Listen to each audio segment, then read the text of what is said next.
Namaste, myself Akshata from 3rd Phase BAMS, Sindagi Shantavireshwar Ayurvedic Medical College and Hospital, Hameri. Under the guidance of Head of the Panchakarma Department, Dr. Sangmesh Sir and Dr. Rahina Ma'am, I am going to present a topic on Ashtamahadosha Bhava and Parihara Vishaya.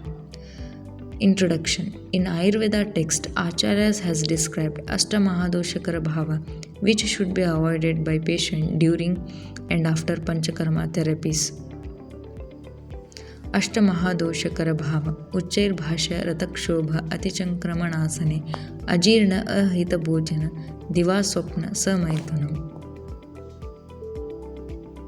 Briefing of 8 dreadful factors. Uchchair Bhasha leads to headache, pricking pain in the temporal region. Ratakshobha leads to looseness of big and small joints. Atichankramana leads to pain in the feet, calf regions. Excessive swimming leads to the pain in the hips, groins and waist back. Ajirna leads to the dryness of mouth, flatulence, vomiting. Ahita Bhojana leads to lack of desire for taking food, weakness, itching, etc. Divaswapna leads to anorexia, indigestion, feeling like body is covered with wet cloth. Maithuna leads to sudden loss of strength, headache, etc. Parihara Vishaya. Dietetic and behavioral restrictions which should be advised before, during and after the course of Panchakarma therapy. Behavioral regimen before, during and after Panchakarma is explained by Charaka in Sutra 13th chapter. Use warm water for all purpose.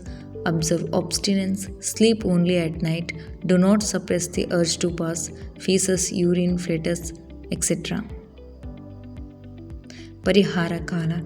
The period in which the restrictions should be advised are called as the Parihara Kala.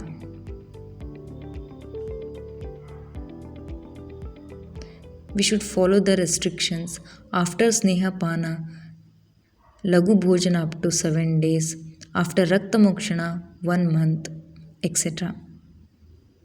Conclusion. Ayurveda is a science which has given importance to diet and regimen as a part of Chikitsa. Patya Apatya has great importance in Panchakarma therapy.